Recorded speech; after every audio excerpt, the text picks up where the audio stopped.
وما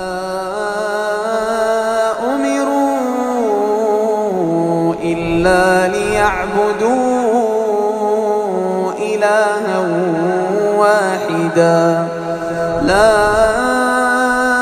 إله إلا هو سبحانه عما يشركون.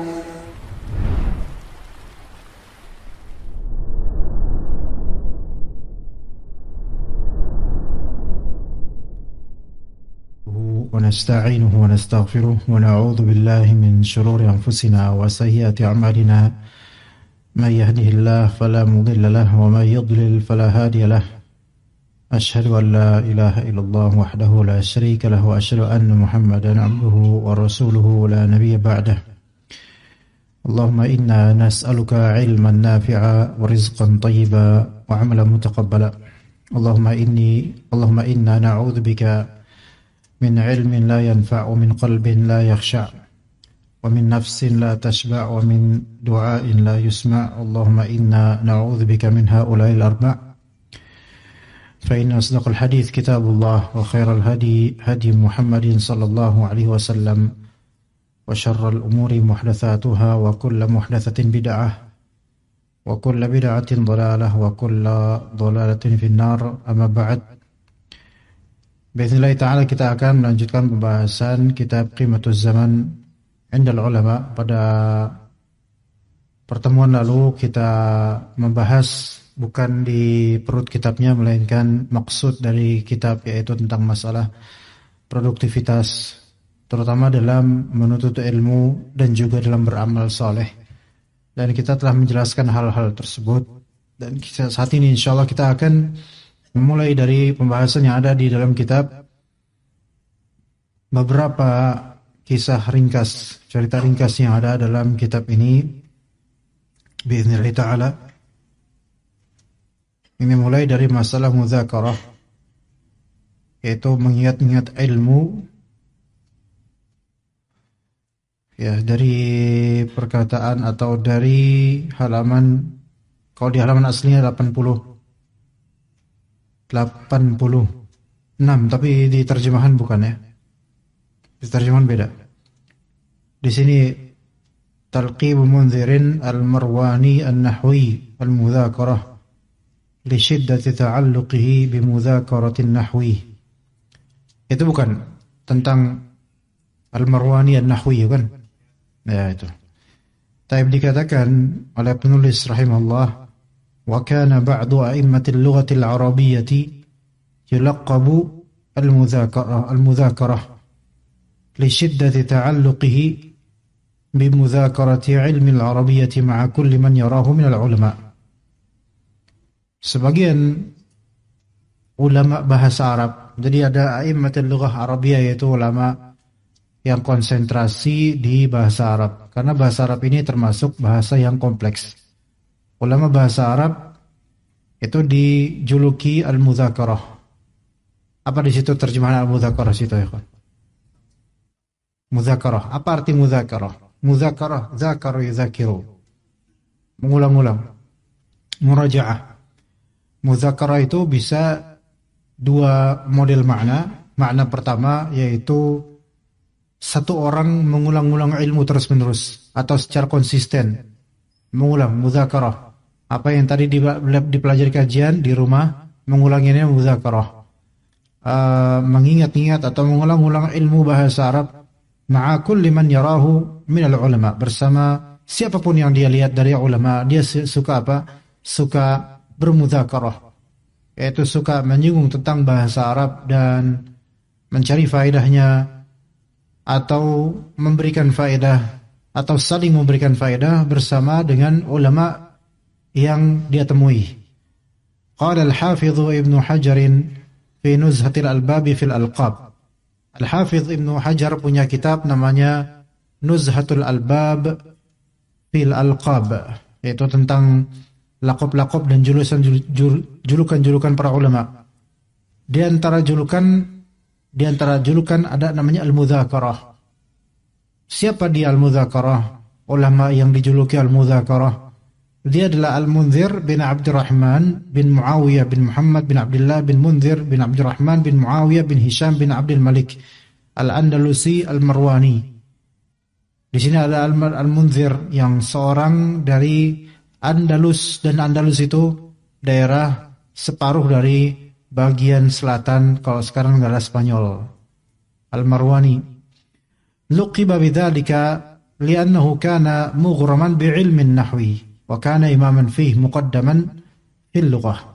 Dijuluki Al-Mudzakarah karena dia adalah seseorang yang tersandera dengan ilmu nahwu. Yaitu orang yang betul-betul melekat pada ilmu nahwu, seolah-olah dia ditawan oleh ilmu nahwu. Ilmu nahwu membuat dia tertawan, ilmu nahwu menawan dia, sehingga dia terus-menerus untuk mempelajari ilmu nahwu. Dan beliau termasuk imam dalam ilmu nahwu, yaitu seorang yang berada di front line dari segi ilmu nahwu, muqaddaman fil lughah, dan orang yang menjadi orang yang diutamakan dalam masalah lughah, masalah bahasa. Wa kana mata laqiya rajulan min ikhwanihi, beliau ini Al-Munzir Al-Andalusi ini, kapanpun dia bertemu dengan seorang pria dari ikhwannya, yaitu dari teman majelisnya atau sesama ulama atau sesama penuntut ilmu, maka beliau mengatakan, qala lahu, berkata kepada pria tersebut selalu begitu, hal laka fi mudzakarati babin min al-arabiyyah, ya, apakah engkau memiliki suatu mudzakarah di suatu bab, di suatu space dari ilmu Arabiyah? Apakah ada faedah yang kamu dapat dari ilmu Arabiyah? Jadi mudzakarah, apakah ada bagimu sesuatu yang bisa kita obrolkan tentang suatu masalah dari masalah bahasa Arab? Itu selalu begitu, makanya disebut selalu mudzakarah. Ya, maka ketika sering nanya ke siapapun yang ditemui tentang mudzakarah min babil Arabiyah, maka selalu dia dikenal dengan nama mudzakarah. Bahkan mungkin lebih dikenal dengan sebutan al-mudzakarah dibandingkan dengan nama asli, yaitu Al-Munzir. Faluqiba bil mudzakarah lidzalika, maka dia pun dijuluki dengan sebutan al-mudzakarah oleh sebab hal tadi. Dzakarahu Ibnu Hazm, disebutkan ini juga oleh Ibnu Hazm Al-Andalusi. Ibnu Hazm juga menyebutnya di kitabnya. Ada ulama ahli bahasa yang dijuluki al-mudzakarah li syiddatil mudzakarah, yaitu saking sukanya bermudzakarah bersama orang-orang, saking sukanya murajaah bersama orang-orang yang dia temui. Mata sanata 393, wafat pada tahun 393 rahimahullah. Taib, apa yang bisa kita pelajari dari kenyataan ini? Ada beberapa poin yang ingin anda simpulkan kepada antum. Yang pertama, di sini ada istighathil Arabiyah, yaitu imam lughah Arabiyah. Dari frase atau dari term ini kita dapat faedah bahwasanya bahasa pun memiliki imam. Ya, bahasa pun memiliki imam. Maksudnya bahasa pun memiliki orang di front line dalam membahasnya, orang yang paling unggul dalam membahasnya. Imam di sini bisa kita katakan adalah seorang alim hadhiq, yaitu kalau bahasa Inggrisnya expert, yaitu pakarnya, ahlinya. Jadi imam di sini adalah pakarnya, imam lughatil Arabiyah, imamnya ahli bahasa Arab, imamnya bahasa Arab.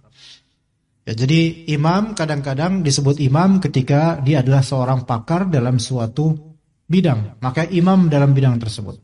Imam dalam bidang tersebut seperti a'immatul hadis, imam ahli hadis, a'immatul ahli hadis gitu. Itu bisa. Yaitu berarti dia pakar dalam ilmu hadis. A'immatul fuqaha, imamnya para faqih, imamnya para ahli fiqih. Berarti dia pakar dalam masalah fiqih dan seterusnya. Ya, imam nahwu seperti beliau ini termasuk imam nahwu. Berarti pakar dalam ilmu nahwu. Itu maknanya, faedahnya. Kemudian masih di poin pertama dari faedah ini, bahwasanya seseorang tidak akan sampai ke dalam level keimaman pada suatu bidang kecuali dia memiliki rutinitas, memiliki keahlian, kecakapan penguasaan terhadapnya dan juga rutinitas padanya. Ini dari sisi korelasi antara Munzir Al-Marwani Al-Andalusi ini, keimaman beliau dari segi bahasa Arab dikorelasikan dengan konsistensi beliau di sehari-hari dalam membahas bahasa Arab. Maka seorang imam disebut imam karena rawatibnya kan. Setiap harinya dia menjadi imam, maka disebut imam. Maka imam dalam suatu bidang ilmu syar'i, maka keimamannya itu harus terwujud dan terrealisir dengan kesehariannya yang tidak jauh dari bidang yang dia pakarkan gitu. Ketika seseorang memang menguasai suatu disiplin ilmu, tetapi itu bukan konsumsi sehariannya kemudian, karena mungkin kemudian sibuk dengan bidang lainnya atau masalah-masalah keduniaan lainnya, maka sepertinya kurang berhak untuk menyandang gelar imam dalam bidang tersebut. Bahkan seorang ustaz sekalipun, ustaz adalah seorang imam dalam masalah agama, harusnya begitu. Tapi ketika kesehariannya itu bukan membahas ilmu agama dan jauh bahkan dari ilmu agama, hatta dia lulusan Madinah, lulusan Libya, bahkan profesor sekalipun dalam bidang agama, kalau kemudian dia tidak kembali ke bidang agama untuk sehariannya, maka ini kurang pantas untuk dijuluki imam dalam masalah itu, dalam masalah ilmu agama. Bahkan ada potensi dia meninggalkan masalah-masalah agama dan beralih ke bidang lain, terutama dalam masalah dunia. Hari ini Anda menemukan beberapa dari tulisan beberapa ikhwan dan komentar beberapa ikhwan mengenai beberapa dari lulusan tahfidz atau pesantren pondok tahfidz yang kemudian bekerja di tempat-tempat yang tidak ada korelasinya dengan ilmu Al-Quran. Apakah ini sesuatu yang baik atau buruk atau relatif? Maka kita katakan ini relatif, tergantung dari bagaimana ini orang, bagaimana ini talib. Seseorang ketika dia sudah mendapatkan ilmu yang agung, yaitu ilmu Al-Quran, hatta ilmu tajwid, belum sampai tahfidz misalnya, kemudian dia bekerja di pekerjaan yang halal, apapun itu, maka tidak disalahkan. Tidak disalahkan, tidak dipermasalahkan, tidak pula disayangkan. Tidak disalahkan karena dia bekerja di yang halal, tidak dipermasalahkan karena itu pun bukan masalah, namanya bekerja mana bagus. Dan tidak juga dianggap negatif itu. Enggak juga, tergantung kalau misalnya dia ternyata dengan bekerja seperti itu, dia meninggalkan ilmu syar'inya, ilmu tajwidnya, ilmu tahfidznya, maka ini disalahkan. Maka ini disalahkan karena dia atas tabdiluna alladhi huwa adna billadhi huwa khair. Bagaimana mungkin kalian mengganti sesuatu yang lebih baik diganti dengan yang rendah? Maka seseorang ketika diberi nikmat oleh Allah Azza wa Jalla, dan nikmat tersebut adalah nikmat yang tidak Allah rezekikan pada umumnya orang, melainkan pada orang-orang mutakhassisin, orang-orang spesialis di bidang itu. Allah rezekikan ilmu syar'i, ilmu Al-Quran, kemudian dengan alasan mencari pekerjaan atau mencari uang, mungkin buat nafkah, alhamdulillah, tetapi dengan itu kemudian dia mengikis waktunya untuk Al-Quran, mengikis waktunya untuk ilmu syar'i, enggak ada lagi atau mulai sudah tidak ada, maka ini adalah mental Bani Israel. Ini adalah mental Bani Israel. Bani Israel sudah dikasih al-man dan as-salwa. Namun kemudian mereka malah meminta apa? Sesuatu yang belum mereka dapatkan, tapi itu value-nya lebih rendah daripada apa yang sudah mereka dapatkan. Paham gak di sini? Mereka sudah mendapatkan makanan alman dan as-salwa, yaitu makanan yang sebenarnya untuk zaman itu termasuk makanan luxury, makanan yang mewah pada saat itu. Secara keduniaan, secara kenikmatan, dan mungkin secara kesehatan. Namun kemudian mereka meminta kepada Nabi Musa alaihissalam. Minta apa? Minta apa-apa yang tumbuh dari bumi.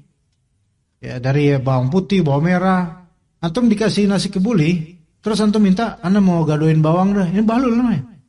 Maka apa kata Allah? Apa kata Nabi Musa SAW? Qala atastabdiluna alladhi huwa adna billadhi huwa khair. Mereka ngerasa bosan dengan apa yang mereka dapatkan dari Alman dan As-Salwa. Itu bangsa-bangsa lain, itu nggak dikasih sama Allah. Alman dan As-Salwa nggak dikasih sama Allah. Tapi Bani Israel dapat spesial dari Allah makanan ini. Tapi dengan dapatnya spesial ini justru mereka merasa bosan dengan itu. Dan mereka minta kepada Nabi Musa supaya tolong mintakan sama Rabbmu, ya, sama Allah Azza wa Jalla supaya apa? Berikan kepada kita apa yang mimma tumbitul ard min baqliha wa qithaiha wa fumiha wa adasiha wa basaliha. Yaitu apa yang tumbuh dari bumi, dari kacang-kacangan dan seterusnya. Maka Nabi Musa alaihissalam mempertanyakan minat mereka yang mana. Mereka tuh udah dapat yang the best, tapi mereka memilih yang the least, yang agak kurang gitu, value-nya. Maka kata Nabi Musa, qal atastabdiluna alladhi huwa adna billadhi huwa khair. Apakah kalian minta ganti hal yang sudah dapat itu, yang sudah kalian dapat yaitu kebaikan lebih baik, kalian minta diganti dengan yang lebih rendah? Ya, maka ini mental Bani Israel. Maka dikiaskan dengan ini, orang-orang yang sebenarnya sudah mendapat atau seharusnya konsisten dengan ilmu syar'i, seharusnya dia menetapkan dan mengukuhkan ilmunya terus-menerus secara konsisten setiap hari. Tapi kemudian justru dia beralih ke dunia dan mulai terkikis kesempatannya, hari-harinya untuk menuntut ilmu mulai terkikis, nggak kayak dulu lagi. Bahkan sampai futur. Maka orang ini kalau memang dengan alasan saya nyari nafkah, nyari duit dan seterusnya, maka kita katakan antum seperti Bani Israel. Allah Ta'ala telah memspesialkan antum dengan manhaj salaf, dengan ilmu syar'i, dengan ilmu tajwid, dengan tahfidz, dengan bacaan Al-Quran, dan antum mengganti semua itu dengan hal-hal duniawi yang lebih rendah, sehingga antum tidak ada kesempatan lagi untuk merangkul ilmu syar'i. Maka antum seperti Bani Israel. Begitu. Bukan berarti kafir, bukan, tetapi mentalnya itu mirip. Mentalnya mirip, karena Bani Israel itu mentalnya adalah tidak bersyukur. Udah dikasih spesial oleh Allah, sesuatu yang rare, sesuatu yang langka oleh Allah dikasih, namun justru mencari sesuatu yang pasaran dan merendahkan diri mereka dengan itu. Ya, jadi seperti itu ya ikhwas sekalian. Kalau kita korelasikan dengan kisah ini Al-Munzir Al-Andalusi dengan konsistennya dia setiap hari untuk bermudzakarah ilmu nahwu, ya maka sebenarnya ada yang lebih tinggi dari ilmu nahwu, yaitu ilmu syar'i, ilmu hukum Islam dan akidah. Nah maka hendaknya kita betul-betul menjaga ya hari-hari kita untuk tetap menyimak ilmu syar'i. Lalu bagaimana kalau misalnya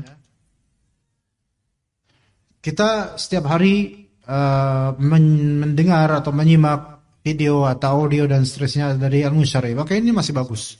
Hanya saja kita dapatkan ikhwan, terjadi decline dalam pembahasan ilmu syar'i di media sosial oleh banyak pihak dari kalangan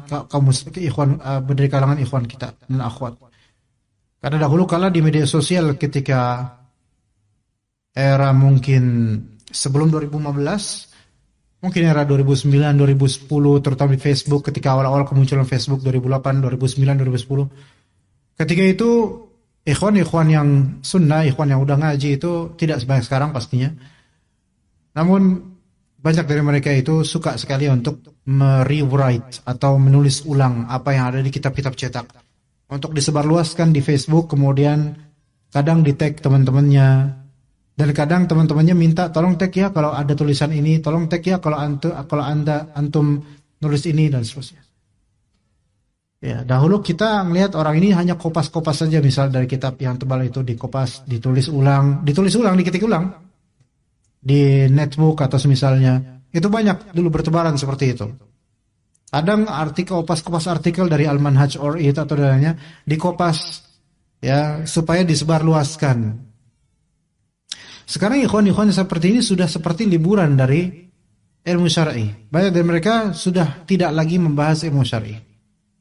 Sudah sibuk dengan dunia masing-masing. Dan sudah tidak menjadi pasar lagi untuk masalah-masalah seperti ini. untuk menyebar ilmu agama. Dan antum lihat ustadz-ustadz pun sudah tidak seproduktif dulu lagi dalam hal menulis. Sudah mulai. Yang ada hanyalah rata-rata apa? Opini pribadi, luapan emosi, kekecewaan, dan juga ngomongin orang dan seterusnya. Itu yang banyak terjadi di media sosial. Kalaupun ada yang menyebar tulisan, alhamdulillah, maka itu kerap kali jarang, masih tergolong jarang untuk sekarang. Jarang sekali. Ini suatu decline atau kemunduran sebenarnya. Ada kemunduran di sini. Oke, misalnya di grup-grup WhatsApp memang ada yang kopas atau meng-share faidah-faidah. Ini patut disyukuri kalau masih ada orang yang istiqomah dan konsisten seperti ini. Masih ada kesadaran, alhamdulillah. Tapi dibandingkan dengan masa-masa itu enggak seperti sekarang, tidak seperti dulu. Dan kenyataannya ikhwah, obrolan kita rata-rata itu tidak ke ilmu ketika bertemu. Susah. Kita beda dengan mungkin salafus saleh atau para ulama ketika itu, atau para tulabul ilm. Maka cobalah kita misalnya, ya akhi antum, kalau misalnya antum hari-hari antum adalah dengan ilmu, maka lisan antum itu akan menceritakan apa yang antum dapatkan dari ilmu. Diri antum akan mewujudkan apa yang menjadi keseharian antum. Seseorang ketika hari-harinya main game, maka lisannya akan menceritakan permainan yang dia mainkan. Dan jiwa itu akan mencari alam yang sesuai dengan kebiasaannya.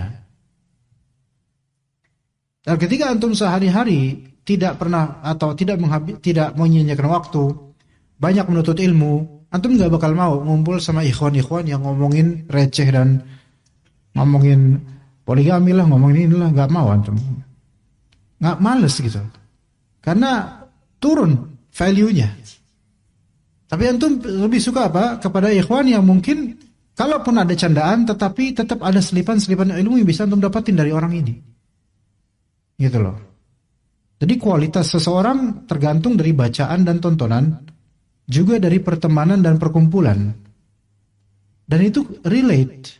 Kalau antum suka baca buku, maka antum akan mencari alamnya orang-orang yang suka baca buku. Walaupun ketika baca buku sama-sama diem, tapi alamnya sama. Ada loh klub baca buku di Jakarta ada. Mungkin 2 bulan lalu atau 3 bulan lalu ada penyelenggaraan baca buku, komunitas baca buku menyelenggarakan baca buku di suatu tempat Jakarta, lupa di mana, dekat SCBD atau di mana gitu. Baca buku di suatu taman, itu jadi beberapa puluh orang, mereka komunitas baca buku. Disyaratkan ketika ada perkumpulan, mereka harus bawa buku masing-masing. Kemudian silakan pilih spot yang disukai di taman itu dan silakan baca masing-masing bersama-sama. Maksudnya bersama-sama, antum di sini, ini di sini, diam semua. Tapi pada baca buku. Tapi mereka senang dengan itu. Karena apa?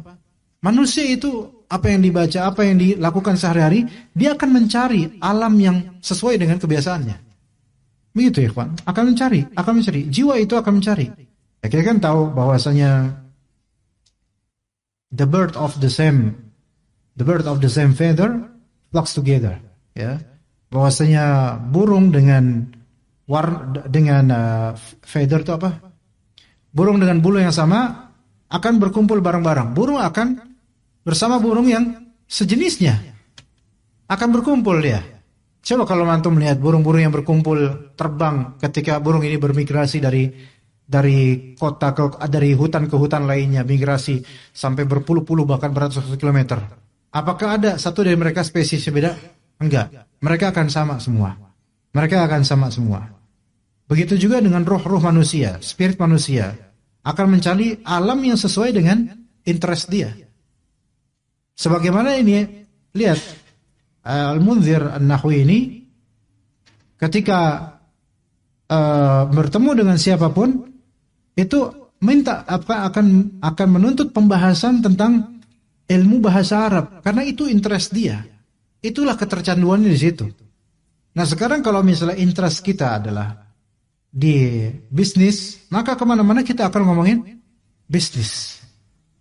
Kalau ada seseorang yang pikirannya itu selalu dagang dan selalu karena mungkin berhasil dagang di marketplace misalnya. Berhasil dagang di marketplace dan oplahnya luar biasa, income-nya luar biasa dari situ, walaupun insya Allah kedepannya bakal kena pajak yang besar ini orang, ya. Itu misalnya dia sukses di situ dan itu menggiurkan dia. Maka kemanapun dia ceramah ke orang-orang, ceramah dalam bahasa, masalah bahasa ya, yaitu kemanapun dia ngomong sama orang, pasti juntrungannya ngomong tentang marketplace, tentang suksesan bisnis, tentang ini dan seterusnya. Karena itu interestnya dan dia merasa berhasil di situ. Dia merasa berhasil di situ. Nah sekarang ketika antum merasa berhasil dalam konsisten nuntut ilmu tertentu, maka antum akan pengen memotivasi orang untuk melakukan hal yang sama seperti antum, karena antum enjoy di situ, antum menikmati itu, dan antum akan terus ketagihan untuk membahas itu insya Allah. Seperti itu. Lihat orang-orang pecandu movies, K-pop, drakor dan semisalnya. Mereka masing-masing punya komunitas ikhwan. Ya. Ketika ngumpul sama sesama pencinta drakor itu, mereka pasti ngomongin drakor. Nggak ada mereka ingin ngomongin tentang kitab akidah wasitiyah, nggak ada. Ya, mustahil. Tuh, mustahil. Ya, nggak mungkin. Mereka pasti sama-sama ngobrol dengan serunya, dengan panasnya mereka ngomongin tentang drakor itu.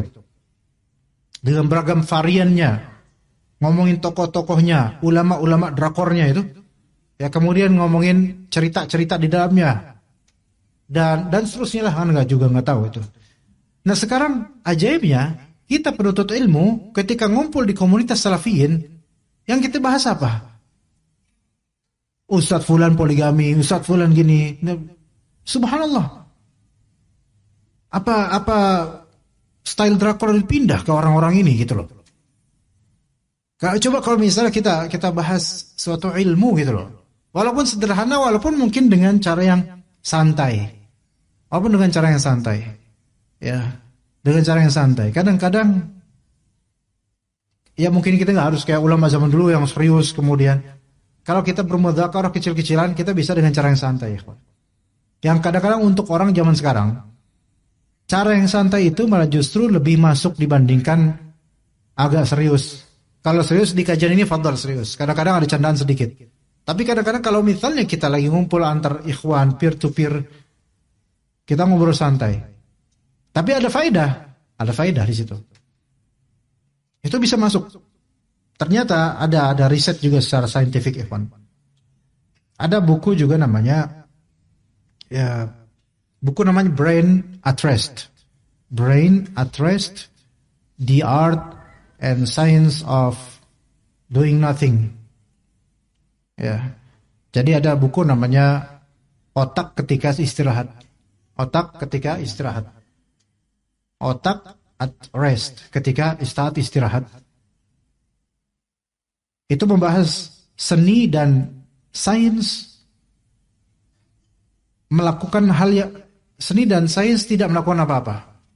Jadi doing nothing itu ada sisi seninya dalam hidup dan ada sisi sainsnya secara neuropsikologi. Ya.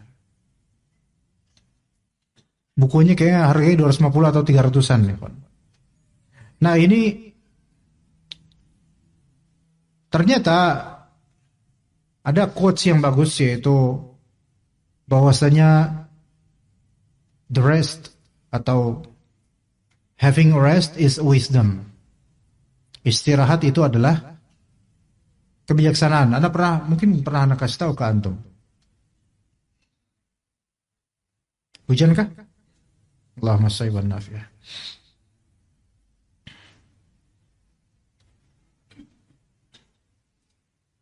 Ayo pulang, bubar.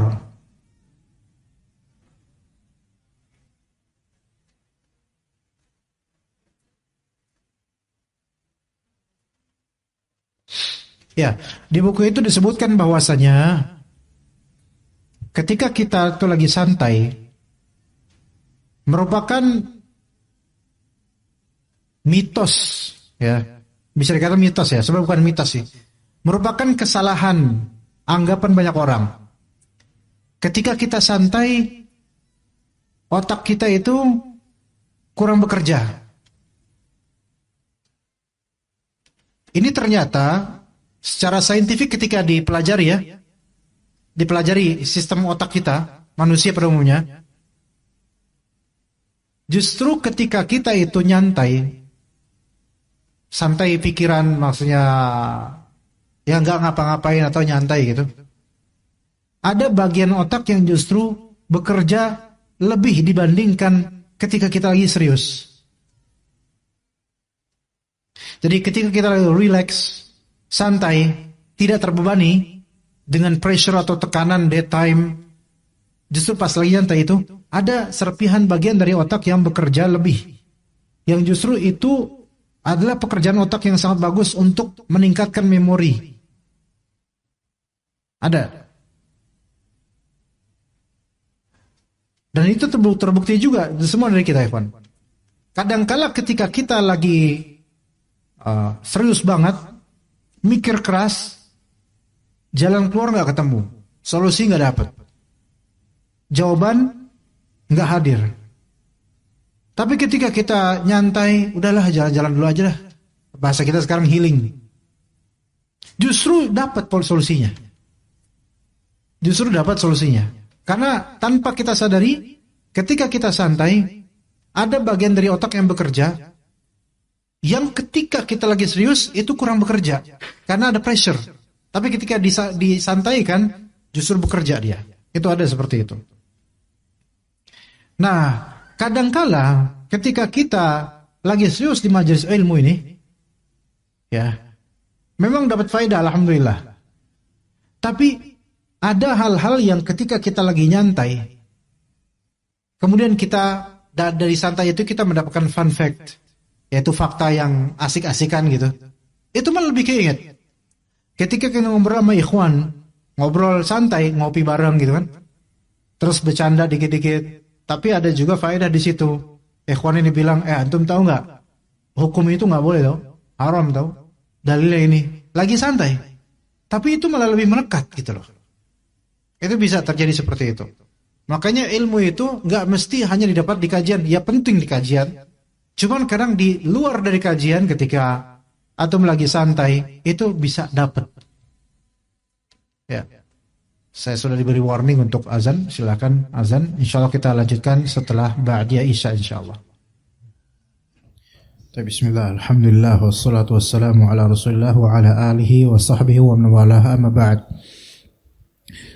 Kita kembali mencari faedah dari apa yang terkisahkan secara singkat di pembahasan tadi, yaitu tentang ulama yang dijuluki al-mudzakarah. Dan ada kalimat di sini, li syiddati ta'alluqihi bimudzakarati ilmi al-arabiyyah. Dia, yaitu ulama ini disebut al-mudzakarah karena syiddatut ta'alluq. Syiddah itu sangat keras, sangat. Ta'alluq bergantung, ketergantungan. Ta'alluq, tergantung. Kayak dalam hadis Nabi SAW, man ta'allaqa bi syai'in wukila ilaih. Barang siapa yang bergantung pada sesuatu, maka akan diserahkan kepadanya, yaitu akan ditelantarkan dia dengan ketergantungannya pada hal tersebut. Nah, tapi ini maksudnya secara bahasa, ulama ini memiliki ta'alluq. Nah, sifat ta'alluq pada sesuatu yang dimaksud di sini positif ya. Bukan kembali ke masa tawakal, bukan. Ini ta'alluq ternisbatkan atau terikat dengan sesuatu. Nah, Nabi SAW menyebutkan dalam hadis sab'atun yudhilluhumullah fi yaumin, sab'atun yudhilluhumullahu fi dhillihi yauma la dhilla illa dhilluh. Di hadis 7 golongan yang Allah Ta'ala berikan naungan di hari yang tiada naungan kecuali naungan dari Allah. Itu diantaranya adalah rajulun allaqa qalbahu fil masajid, atau ta'allaqa qalbuhu fil masajid. Seseorang yang hatinya itu bergantung di masjid. Nah, apa kaitannya dengan ta'alluq di sini? ketika seseorang memiliki ta'alluq berarti dia memiliki alaqah. Dan alaqah itu keterikatan dengan sesuatu. Ketika seseorang memiliki terikat dengan suatu orang, atau terikat dengan suatu perbuatan, terikat dengan suatu yayasan, berarti dia nggak bisa jauh-jauh darinya, akan kembali lagi kepadanya. Nah, belajar dari sini, ulama ini memiliki ta'alluq, keterikatan dengan ilmu nahwu, ilmu bahasa Arab. Motivasi kita di hal ini adalah antum tidak bisa menjadi expert atau ahli di bidang tertentu kecuali antum punya ta'alluq padanya. Baik ta'alluq dari segi formal atau ta'alluq dari segi individual informal. Dari segi formal mungkin antum terikat karena antum belajar di Lipia, maka terikat dalam Lipia. Namun ada ta'alluq yang lebih afdal, yaitu memang hatinya punya interest dan punya minat di situ sehingga ketergantungan atau keterikatan dengannya. Seseorang yang dia ta'alluqnya hanya ta'alluq secara formal saja, tapi secara hatinya itu nggak bergantung, nggak ada ikatan dengannya, ini biasanya nggak jadi apa-apa. Tapi ketika hatinya memang menginginkannya, terikat dengannya, maka setiap hari dia akan kembali mempelajari bidang ini terus berulang-ulang, dan akan dicatat terus, kemudian dijadwalkan mungkin, dan akan dimurajaah dan seterusnya. Nah, ini pentingnya apa? Ta'alluq. Orang yang mendapatkan naungan di hari akhirat di padang mahsyar, supaya tidak berkeringat karena matahari didekatkan sejarak 1 mil. Itu dia mendapatkan naungan karena apa? Di antara sebabnya adalah karena dia qalbunya ta'alluq fil masjid, bergantung pada masjid. Berarti dia ada ikatan batin. Dan ini informal. Kalau DKM, marbot, ini ta'alluqnya formal. Kalau DKM tapi jarang ke masjid, itu kan ada tuh kayak gitu. DKM tapi jarang ke masjid. Bukan karena sibuk, karena emang malas. Nah, ini berarti hanya ta'alluq secara formal saja. Biasanya kayak gini yang suka ngebubarin kajian biasanya ini. Ya. Jarang ke masjid, tapi giran ngusulin pembubaran kajian, biasa gitu. DKM, ya. Bukan di al-ikhlas. Di selain al-ikhlas, berarti nggak ikhlas gitu kan. Nah, tapi kalau ada ta'alluq secara informal, bukan formal, tapi memang hatinya, individualnya, itu memang dia suka, tergantung padanya, maka dia akan melazimi hal tersebut, melazimi masjid, selalu pengen sholat di masjid, bahkan masjid apapun yang penting sholat di masjid. Ini adalah ta'alluq fil masjid. Dalam menuntut ilmu perlu juga ada rezeki yang bernama keterikatan ini. Ada rezeki yang bernama keterikatan. Jadi ada connected dengan ilmu ini, terkoneksi. Manusia itu ketika belajar akan sesuatu, di antara yang sangat dia butuhkan ada terkoneksinya hati ini dengan ilmu ini, gitu loh. Dan koneksi ini bisa dibangun dengan bermulazamah terus-menerus untuk membahas ilmu ini, berta'alluq dengannya, berkegantungan dengannya, walaupun awalnya mungkin mentah nggak ada rasanya, namun lama-lama akan terasa nikmatnya. Dulu ketika Anda belajar usul fiqih, ikhwan, ketika di Al-Irsyad misalnya, tidak ada sisi ta'alluq dari segi qalbu, nggak ada, karena Anda nggak paham apa faedah kita belajar ini. Terus kemudian ketika di Lipia awal-awal takmili itu udah mulai belajar ada materi usul fiqih. Mulai ada tuh belajar usul fiqih. Di situ kita, Anda pribadi mungkin kalau ikhwan lain, kalau mahasiswa ini mungkin udah paham. Tapi Anda pribadi ini kan pernah diajarin dulu di Al-Irsyad. Karena ini selalu pelajaran yang paling mungkin sulit atau gimana. Di Lipia pun takmili, waduh, diajarin seperti ini. Apa sih faedahnya nggak tahu gitu kan. Maka belum ada kesadaran, belum ada keterikatan. Namun ketika sudah masuk fakultas syariah, semester pertama mempelajari kitab Rawdatun Nazir, ilmu usul fiqih, dan ini termasuk kitab yang berat sebenarnya untuk bidang usul fiqih, masih belum begitu mendalam. Belum, maksudnya ilmu yang mendalam, cuman hati anak ketika itu belum begitu mendalam. Di semester kedua mulai di situ mulai menyadari dan mulai kemudian ada sisi terikat dengan ilmu ini. Karena bagaimanapun kalau kita belajar fiqih tanpa belajar ilmu usul fikih itu banyak kehampaan di situ. Hanya tahu hukum-hukum saja tapi tidak mengetahui proses. Hanya tahu hukum-hukum saja tapi tidak mengetahui proses istinbat dari dalil menuju hukum, dari kasus menuju hukum. Maka seorang ketika dia belajar ilmu fikih dengan mendalam, maka lazim baginya untuk berta'alluq atau terikat dengan ilmu usul fikih. Nah, sejak terikat dengan ilmu usul fikih baru kemudian kita paham apa maksud dari ilmu ini, tujuannya apa, faedahnya apa, buahnya juga apa, dan penggunaannya bagaimana. Ternyata sangat indah dan banyak penuntut ilmu yang enggak belajar ilmu usul fikih ini yang mereka itu selalu meraba-raba hukum dan salah dalam menerbitkan hukum gara-gara enggak belajar ilmu usul fikih. Jadi kerap kali ilmu itu baru terasa hadir wanginya itu ketika apa? Kita sudah sampai berta'alluq dengannya. Seseorang baru terasa nikmat salat di masjid ketika dia sudah berta'alluq dengan masjid, yaitu berkegantungan dan berikatan dengan masjid, itu baru ngeresep nikmat rasanya dibandingkan seseorang yang hanya merasakan kulit jeruk ketika makan jeruk, menjelati kulit jeruk, atau mungkin dibuka kulitnya, bagian jeruknya cuma dijilat doang, tapi daging buahnya itu tidak dia rasakan. Jadi terasa memang buah itu terasa, tapi bagian yang sangat ujung sekali dan cepat hilang. Tapi kalau dia buka, dia mungkin makan, dia kunyah, terasa itu jeruk seperti apa. Ya begitu. Maka penting untuk berta'aluk pada suatu bidang yang kita sukai atau kita menujunya. Dan itu setiap hari, kawan. Namanya ta'aluk ya setiap hari. Ya sholat kan setiap hari, bahkan 5 times a day, 5 kali sehari. Sehingga terjadi bentuk ta'aluk. Iya.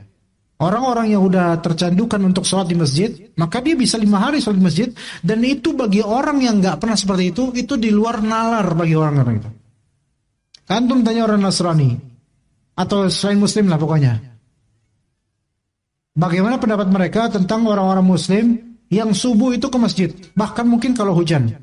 Mereka nggak masuk akal. Kita aja boro-boro jam segitu masih bangun, udah bangun. Mungkin jam 6 baru bangun gitu misalnya. Tapi orang muslim ada, bahkan subuh ketika lagi awal subuh-subuh pagi banget, subuhnya jam 4 misalnya, ada yang rela ke masjid. Yang berkabut lah, ke hujan atau gimana, ke masjid. Itu bagi orang yang gak pernah ke masjid, ini orang gak masuk akal. Tapi bagi yang ke masjid, ngerasa apa? Ngerasa spesial, ngerasa nikmatnya. Jadi ketika udah ada sisi ta'aluk itu, bisa kena gitu, bisa nyambung, ya bisa koreatif, bisa enak gitu, nyambung. Itu pentingnya kita sehari-hari untuk membiasakan diri, mengikat diri dengan ilmu yang kita bidangi itu. Seperti itu, ikhwan. Dan ini penting, kalau enggak kayak gitu, dia lost. Dia akan hilang. Apalagi Al-Quran. Ketika seseorang itu menghafal Al-Quran, kata Nabi SAW, Al-Quran itu melesatnya hafalan Al-Quran itu lebih daripada apa? Daripada unta yang lepas dari kekangannya. Cepat akan kabur, cepat kabur. Maka perlunya murojaah harian bahkan. Ya seperti itu. Kemudian faedah lainnya dari apa yang kita bisa bahas dari ini yaitu ulama ini Munzir Al-Marna wal-Marwani An-Nahwi ahli bahasa Arab ini bukan orang Arab aslinya. Dia orang mana? Atau mungkin kalaupun orang Arab tapi bukan di Arab, Andalus, dan Andalus itu Spain, di sekarang Spanyol. Jadi masa kejayaannya Andalus tahun 300-an, 400-an, ulama terbit dari rahim-rahim Andalus. Andalus kan besar ya, dengan beragam. Kalau nggak salah ibu kotanya apa? Granada atau mana ya? Ada Sevilla, ada Granada, ya dan mungkin di laut dan di lautan pantai selatannya. Itu kalau di Indonesia di Nyi Kidul itu, ya di pantai selatan Spanyol. Nggak tahu di sana Nyi siapa nggak tahu. Nah, terus daerah Maghrib, Maroko. Di sana terbitlah ulama-ulama yang pada asalnya aslinya bukan orang-orang Arab, tapi nama mereka Arab. Nama orang-orang Arab ketika itu, ikhwan. Namanya mereka orang Arab gitu. Nama-nama Arab. Lah sekarang bahasanya kok Spanyol? Ya karena Latin. Jadi ada bahasa Latin ya kawan. Jadi di Eropa itu kan ada beragam bahasa. Root akar bahasanya ada Anglo-Saxon. Kalau Anglo-Saxon itu bahasa Inggris. Ada percampuran antara dari Prancis atau dari Jerman juga ada itu. Anglo-Saxon itu seperti United Kingdom, kemudian Amerika Serikat dan Kanada juga. Juga Australia yang merupakan aslinya dari Inggris. Ini aslinya dari kultur bahasa Anglo-Saxon. Kalau misal Latin, ya antum mungkin dengar Amerika Latin, ya kan? Ya Amerika Latin itu bagian Amerika Tengah, Meksiko dan semisalnya, dan Amerika Utara, Amerika Selatan. Dari Brazil, Argentina, semua negara Amerika Selatan itu. Itu namanya Amerika Latin. Kenapa disebut Latin? Karena kultur bahasa asalnya bahasa Latin. Dan bahasa Latin itu aslinya bahasa apa? Bahasa Romawi. Rom. Bahasa Bizantium Romawi. Yaitu kalau di Eropa, negara Eropanya, Latin Eropa itu apa? Itu ada 4 negara. Prancis, Italia, Spanyol, dan Portugal. Gitu. Ini sebenarnya satu root bahasanya, satu akar. Yaitu bahasa Latin. Nah, mereka agama Nasrani, ya Romawi. Nah, kemudian di tahun sekian ketika Andalus ini sudah ulama kayak gini udah nggak ada. Yang ada ulama negara. Dan orang-orang karena sudah makmurnya kan, jadi negara itu ketika banyak ulama yang dihargai akan makmur. Ulama benar dihargai maka makmur insyaallah. Dan ketika para punggawa negara mereka memuliakan ulama dengan benar, akan baik, stabil insyaallah. Maka negara Andalus ini luar biasa. Dan orang-orang Yahudi tinggal di sana, mereka aman. Nah, Nasrani nggak ada Nasrani gitu ya. Nasrani itu di negara lain, di daerah Romawi, di daerah Latin lain. Maka kemudian orang-orang Latin, Kristen Latin itu kemudian berusaha merebut kembali ketika orang-orang Andalus, Muslim Andalus ini sudah cinta dengan dunia. Itu terbukti di beberapa syair-syair mereka. Ketika sudah ditumpas oleh, bahasa kasarnya ditumpas oleh orang-orang Nasrani, Latin, Romawi, ditumpas kemudian diusir-usirin, banyak yang dibunuh, yang masih tersisa dari Muslim dipaksa untuk masuk Katolik ketika itu. Dipaksa harus masuk Kristen. Maka beberapa penyair unggulan Andalus membuat syair yang mereka ketika itu menyayangkan runtuhnya Andalus dan mereka mengisahkan betapa indahnya Andalus itu tentang masalah fountain. Tahu fountain nggak? Fountain itu apa? Air mancur apa? Air mancur gitu loh. Yang indah. Air mancur ketika itu kan udah ada ikhwan. Itu merupakan teknologi versi ketika itu. Ya mungkin di negara-negara lain belum ada. Tapi Andalus punya keunggulan di situ. Karena itu kan air mancur kan nggak ada mesin ketika itu dan membutuhkan ilmu fisika dan semisalnya. Jadi justru yang dibanggakan di syair-syair itu adalah apa? Yang mereka sayangkan dan kenang adalah keduniaan yang ada di Andalus. Di sini bisa terbaca bahwasanya justru maksiat dan tidak kembali ke ilmu syar'i, malah kembali ke dunia pada umumnya, itu membuat declining atau penurunan kualitas agama dan juga akan mudah dipengaruhi atau bahkan diusir oleh orang-orang kafir. Jadi ulama yang seperti ini ketika itu udah nggak ada lagi. Makanya hancur kemudian. Nah, Andalus ini yang memang aslinya tadinya bukan Muslim. Namun kemudian akhirnya Allah Ta'ala takdirkan orang-orang yang sungguh-sungguh untuk belajar ilmu agama ke tanah Arab. Terus mereka membawa nilai-nilai Islam menuju ke daerah Andalus ini, dan akhirnya terbitlah setelah beratus-ratus tahun mulai ulama-ulama ya, banyak di situ. Subhanallah. Dan asli mereka bukan dari lidah Arab aslinya, tapi mereka pakar dalam ilmu bahasa Arab. Ajaib. Dan beberapa ulama yang pakar dalam ilmu Arabiyah itu ternyata bukan dari bangsa Arab. Banyak dari ulama ahli hadis yang bukan dari bangsa Arab. Jadi bahasa Arab ini sebenarnya bahasa yang memang kompleks, namun universal, bisa dipelajari siapapun dan siapapun berhak mempelajari bahasa Arab. Ya. Nah, kemudian di Spanyol sekarang, ikhwan, bahkan di bahasa sebagian bahasa Romawi, bahasa Latin. Jadi Latin itu bukan Spanyol sebenarnya, bukan hanya Spanyol. Latin itu masuk dalamnya Portugis juga, masuk di dalamnya Prancis juga, masuk di dalamnya Italia juga. Latin itu maksudnya Romawi dulunya. Adapun Jerman itu ada sendiri kalau Jerman. Bahasa Jermanik itu ada sendiri, yaitu Jerman dan Austria itu ada lagi. Beda lagi itu kalau itu. Nah, di sini bahasa Spanyol dibandingkan dengan Latin lainnya seperti Prancis, seperti Italia, dan sebenarnya bahasa Spanyol lebih banyak dibandingkan bahasa Latin lainnya, lebih banyak vocabulary dari bahasa Arab karena itu sisa dari apa? Kosakata yang dipakai di Andalus tadinya. Ada beberapa. Ya, seperti kamis itu bahasa Arab kan. Nah, di sana juga kamisa, kamiseta. Itu la kamisa. Pakai la. La ini female. Kalau misalnya male, L. Jadi L ya. El periodico misalnya L. L itu bahasa L itu dari al juga aja al la. Seperti itu.